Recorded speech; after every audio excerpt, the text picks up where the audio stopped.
शहर का एक पुराना मोहल्ला और उसमें एक 2 मंजिला घर, जिसमें अकेली रहती थी शांता अम्मा, उम्र कोई 70 के पार।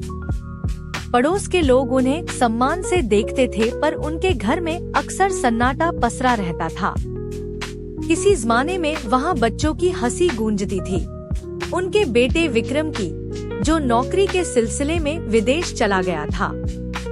शांता अम्मा हर सुबह आंगन में तुलसी को पानी देती और शाम को बरामदे में बैठकर उस एक कमरे को निहारती जो बरसों से बंद पड़ा था। पड़ोस की एक बच्ची मीरा रोज स्कूल से लौटते वक्त अम्मा से बातें करने आ जाती। मीरा की मासूम बातें शांता अम्मा के सूनेपन में रंग भर देती।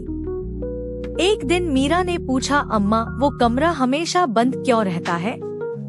शांता अम्मा कुछ देर चुप रहीं और बोली, वो मेरे बेटे का कमरा है जो बहुत दूर चला गया है, अब शायद कभी लौटेगा नहीं।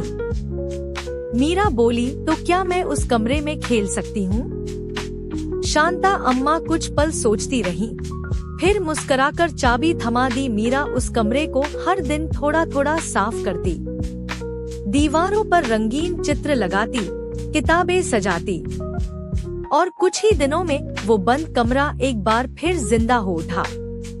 एक दिन अचानक शांता अम्मा के दरवाजे पर दस्तक हुई। दरवाजा खोला तो सामने विक्रम खड़ा था, आंखों में पछतावा और हाथ में एक बैग। माँ, क्या मैं वापस आ सकता हूँ? उसने कहा। शांता अम्मा की आंखें भर आईं, पर चेहरे पर हल्की सी मुस्कान थी। कमरा तो मीरा ने पहले ही तैयार कर दिया है, अब तुम भी उसमें फिर से बस जाओ। सीख। कभी कभी बच्चे लौटते हैं, पर असल में उन्हें रास्ता दिखाने वाला कोई मीरा होना जरूरी होता है।